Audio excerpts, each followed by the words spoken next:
espiritualidad yoruba, un camino a la trascendencia a través de la tradición Ifá Orisha. Entonces un Loa se puede presentar en punto Radá, que es un punto más suave, más lento, más dulce, más de acuerdo a lo que es el elemento de tierra y agua. Y un Loa se puede presentar en punto Petró, que es más que está relacionado con una fuerza más hacia lo que es el elemento aire y el elemento fuego. ¿Te das cuenta? De hecho, en el vudú haitiano, los luaces radá se tratan en una zona y los luaces petró en otra zona, puesto que son energías distintas. Entonces, lo que yo digo es, pero ahí es que es una cuestión de observación, no se puede repetir las cosas así como si fuéramos papagayos y no tener un discernimiento. Esto no se trata de dónde llegaron, se trata de la fuerza que están ellos utilizando. Pues si usted está viendo que es en dos zonas diferentes, ¿por qué se pierde en discusiones estériles de que no, porque los lugares radar son los que llegaron de tal lugar y los lugares petróleo? No, observe, dése cuenta de lo que está pasando. Es la energía que utiliza. Mira el caso, te voy a poner el ejemplo de Metresilí, o a lo mejor dicho de las Exilí. De las Exilí. Tenemos a Metresilí, o a Gran Exilí, como le podrían llamar los haitianos, pero vamos a quedarnos en 21 división. A Metresilí. Metresilí es una loa femenina, ¿no? Que se presenta en aspecto femenino y que utiliza el elemento agua. Por eso llora y vuelve y llora y llora y llora el elemento agua. Tú donde esté Metresilí, si pones fuego, todo se apaga porque es agua. Pero luego entonces, según el panteón haitiano, también está Axilifreda, que es el punto medio, que es entonces se mueve con el elemento tierra, porque consolida la situación, se estabiliza las cosas.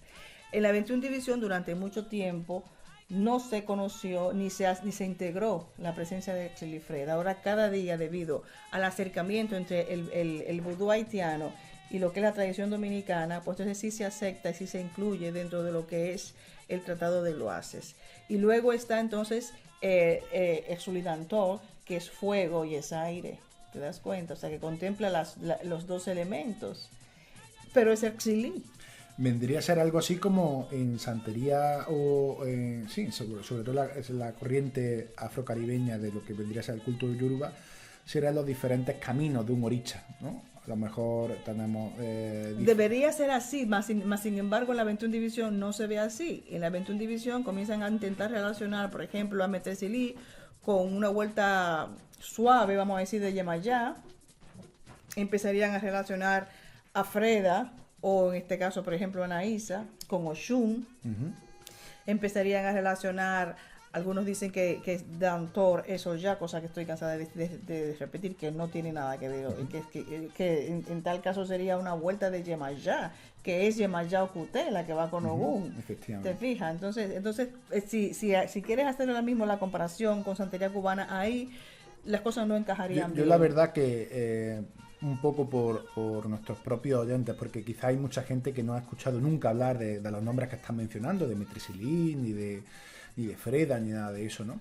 Decir que muchas veces hablando contigo me doy cuenta, porque yo tenía una creencia que desde que llevamos años hablando de este tema me he dado cuenta que era totalmente errónea, y es que creía que los loas y las metresas eran los orichas con otros nombres, pero me doy cuenta que no. Que inclusive hay muchos que surgieron en la propia diáspora y que ni siquiera se encuentran en ningún otro culto, llamémosle santería, llamémosle palomayombe, llamémosle... Y que no llegaron de África, como la gente piensa, que surgieron en la diáspora, surgieron en la isla, y algunos de ellos incluso son legados de los taínos. Efectivamente. ¿Te das cuenta? Legado de los taínos. O sea, que cuando tú vas al panteón de los taínos, te puedes encontrar con presencias que son más similares a nuestros loaces actuales que cuando te vas al panteón de los africanos. O no al panteón de los africanos, porque no existe eso de panteón de los africanos, sino a los budunes, como realmente se le debería llamar, que llegaron de África. Vas a encontrar en algunos más similitud, entre los taínos, como por ejemplo el caso de Belie Belcán. Nosotros, un compañero amigo de muchos años, Américo Valenzuela, y yo una vez escribimos sobre Belie Belcán y la semejanza que tiene con la religiosidad taína. Y eso fue muy criticado, porque es que también eso es lo que nos ocurre, que supongo que también te pasará a ti. Escribimos, hablamos sobre estos temas y es muy difícil que encontrar quienes se sientan a digerir un poco lo que estás diciendo. Es más fácil enseguida salir a patalear, porque es que a los seres humanos nos cuesta admitir que hemos estado equivocados durante mucho tiempo. Muchas veces simplemente repetimos, como decía antes, como papagayos, y parece que cuesta trabajo salir ahí afuera a investigar y hacer un trabajo realmente de campo, ¿no? Y ir viendo exactamente de dónde venimos, hacia dónde vamos y qué función le vamos dando a todo lo que vamos encontrando. Sí, la misma Anaísa, por ejemplo. Anaísa, desde luego, Anaísa, la base, la esencia de Anaísa es taína. Una gran bailarina, pero hay que ver, ¿entiendes? Se dice, no, porque se mueve y porque baila el tambor. Bueno, pues sí, pero es que es hasta el mismo nombre, la raíz de Ana, que creen que es por Santa Ana, cuando realmente nosotros tenemos a la flor de oro, que es Anacaona, cacica, ¿tú entiendes? Que fue la mujer de Caonabó y que después entonces se heredó el cacicazgo. La tenemos ahí y aún así la gente insiste en continuar sincretizándola con Santa Ana. Simplemente porque la raíz del nombre Ana, pero es de Anacaona. Fíjate. Y toda la característica de Anaísa, de esa alegría, de ese estímulo por la belleza, es de Anacaona, de la flor de oro. ¿Te das cuenta? Esa forma de bailar, todo aquello, de que le encanta el cantar, de que le encanta todo lo que la historia relaciona con Anacaona. Pero bueno, entonces después decimos, pero también está Oshun ahí. Bueno, porque es que en la naturaleza es que existe esa presencia energética, porque también la vas a encontrar en el hinduismo, en Lakshmi. Pero en la manifestación de la 21 división, Anaísa tiene más relación con la cultura taína que con la cultura africana. ¿Te das cuenta lo que te estoy diciendo? Sí, totalmente. Y entonces así, y bueno, pero entonces tú ves esa disputa continuamente, y es que nosotros somos una tricultura. Nosotros no somos solamente africanos, no somos solamente católicos, también somos taínos. Y también tenemos en la 21 división una fuerte presencia de nuestros aborígenes. Yo por suerte nací en una zona de la República Dominicana, que es en la frontera con Haití, donde está el misterio haitiano, que es la alta presencia de la energía africana, pero también, porque te hablé al principio, de Liborio y de ese culto al elemento agua, que es la división india completamente, y entonces hay mucha sensibilidad, ¿entiendes? A todo lo que fue lo que es el legado de los taínos. De hecho, en la zona donde yo nací existe el centro energético más poderoso de la cultura taína, que está en San Juan de la Maguana. ¿Se fijan? En la provincia de San Juan de la Maguana. Entonces, por eso pues estoy diciendo lo que estoy diciendo. Pero hay personas de la zona este del país que la influencia de ellos, la formación de ellos es más africana, entonces ellos se creen que que la 21 división y que todo lo que existe dentro de lo que es nuestra tradición es africano. Y hablando de este tema de la tradición taína y hablando precisamente de donde naciste, la frontera con Haití, si no me equivoco, por ejemplo, en el vudú haitiano precisamente, curiosamente, no existe o creo, corrígeme si me equivoco, la tradición taína dentro Bueno, sí, hay cosas que sí, que ellos tienen dentro de sus tradiciones, pero como tenemos los 21 divisionistas, no, porque los 21 divisionistas tenemos 3 tratados: la división blanca, que es el legado católico europeo, la división india, que se supone que es el tratado taíno, y la división negra, que es el tratado africano. Pero ¿por qué digo que se supone que la división india es el tratado taíno? Porque realmente así no es que se hace en la mayoría de la isla. En la zona donde yo vivo sí te vas a encontrar personas que sí cultúan a la división india correctamente, pero en la mayoría de la República Dominicana no es así. Tú vas a ver en un vallí, quizás en la capital o en cualquier otro, la zona esta o en el mismo Cibao, en alguna zona del Cibao, te vas a encontrar quizás con un vallí donde tú ves que van a poner imágenes de indios que no son ni siquiera taínos, que son más que todo indios, por ejemplo, norteamericanos, indios suramericanos. Vas a encontrar que le ponen como ofrenda alimentos que los indios nunca consumían, como por ejemplo la caña de azúcar. No saben que la caña de azúcar llegó a la isla porque la introdujeron los españoles, ¿entiendes? O sea, no hay ni siquiera una formación, un conocimiento de cuáles son verdaderamente los alimentos que ellos consumían y que ellos producían antes de que llegaran los europeos. Y es lo que se le debe ofrecer, como la pitahaya, como la papaya, con sus nombres incluso, no la lechosa, no la papaya, es el mango, todo lo relacionado con el tabaco. Tú entiendes que era su planta más sagrada, ese tipo de cosas así. Tú vas a ver que le ponen manzana, que le ponen uva, que le ponen vino, que le ponen aquello, que le ponen lo otro, porque hay un vino que tiene un nombre de un indígena, entonces ya por eso ese vino es de ellos, y cosas así. Te das cuenta que es sencillamente algo, pero es el desconocimiento, pero entonces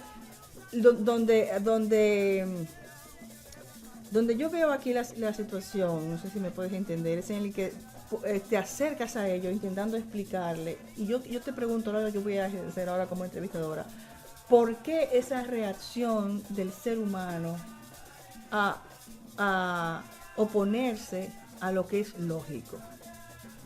Simplemente pienso que cuando sucede eso, simplemente cuando uno lo sabe, muchas veces como que le da miedo reconocerlo, ¿verdad? Y a veces todo aquello que desconocemos nos da miedo, y como nos da miedo, pues tratamos de ocultarlo.